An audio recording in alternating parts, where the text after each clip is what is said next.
ఈరోజు దేవుని వాగ్దానం ఇర్మియా గ్రంథము 31వ అధ్యాయం 17వ వచనం. రాబో కాలమందు నీకు మేలు కలుగును, రాబో కాలమందు నీకు మేలు కలుగును. ఈ గొప్ప వాగ్దానం ఇశ్రాయేలు కుటుంబంలోని ఎఫ్రాయిము కొరకు ప్రభు అయిన దేవుడు మాట్లాడుతున్నాడు.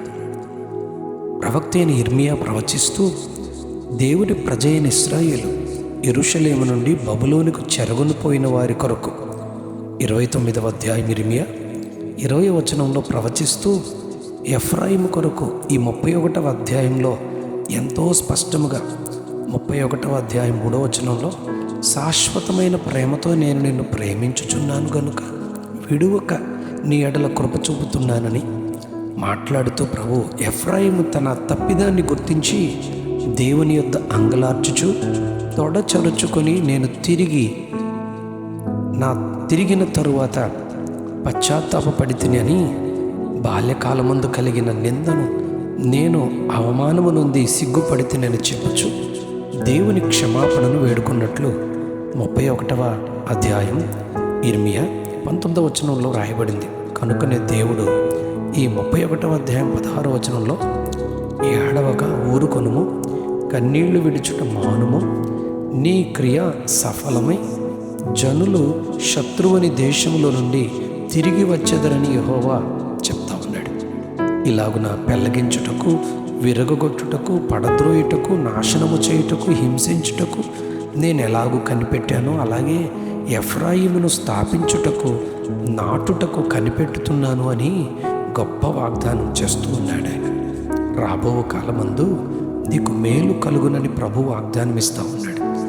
ఏదైనా జీవితంలో దేవునికి అవిధేయంగా జీవించితే కలిగే పరిణామం వర్ణించలేం, కానీ ఆ పరిస్థితిలో క్షమించుమని పశ్చాత్తాపపడితే ఇదిగో ఈ విధమైన వాగ్దానం దేవుని యొద్ద నుండి తప్పకుండా పొందుకుంటాం.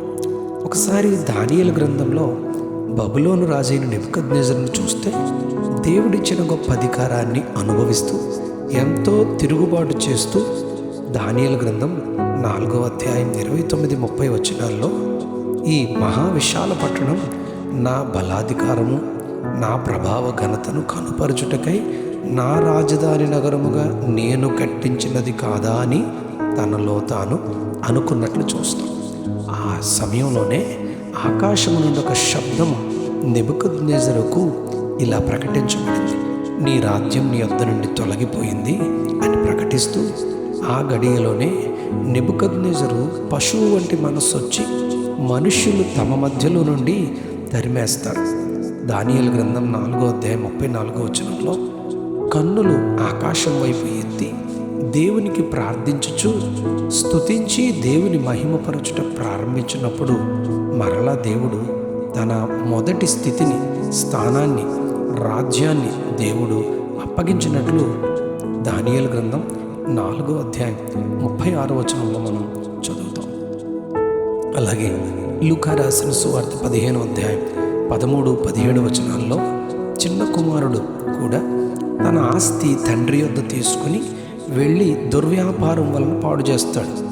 తర్వాత బుద్ధి వచ్చినప్పుడు తండ్రి యొద్దకు తిరిగి రాగానే 15వ అధ్యాయం 20-22 వచనాల్లో తండ్రి దూరము నుండి కుమారుని చూచి పరుగెత్తి మెడ మీద పడి ముద్దు పెట్టుకొని కుమారుని ఇంట చేర్చుకొని పోగొట్టుకున్నదంతా తిరిగి మరలా కుమారునికి ఇచ్చినట్లు మనం చదువుతాం. అలాగే న్యాయాధిపతులు 16వ అధ్యాయం 1వ వచనం 17 వచనాల్లో సంసోను ఒక వేశ్య యొద్దకు వెళ్తాడు. అభిషేకించబడిన వ్యక్తి, గొప్ప బలశాలి, తన నిర్ణయంలో తప్పు చేసి తన బలము యొక్క మూలాన్ని ఆమెకు తెలియచేసి క్షౌరము చేయించే స్థితికి ఆమె చేతిలో దిగజారిపోతాడు. కానీ దేవుడు కన్నులు పోగొట్టుకొనిన తరువాత గానుగ దగ్గర ఎద్దువలే కట్టబడిన స్థితిలో కూడా అతని ప్రార్థన పశ్చాత్తాపముతో చేసిన మొర విని తిరిగి మొదటి బలాన్ని ఇయ్యగా మొదట శత్రువులను జయించిన దానికంటే క్షమింపబడిన తర్వాత అధికమైన శత్రువులను జయించినట్లు చూస్తాం. కేవలం మన తప్పిదాన్ని గుర్తించి పశ్చాత్తాపంతో దేవుని క్షమాపణ పొందుకుంటే ఈ వాగ్దానం మనకు కూడా ప్రభు ఇస్తాడు. అది ఇర్మియా 31వ అధ్యాయం 17వ వచనంలో, రాబో కాలమందు నీకు మేలు కలుగునను నమ్మిక ఉన్నది, నీ పిల్లలు తిరిగి తమ స్వదేశములకు వచ్చెదరని వాగ్దానం చేస్తూ ప్రభు ఉన్నాడు.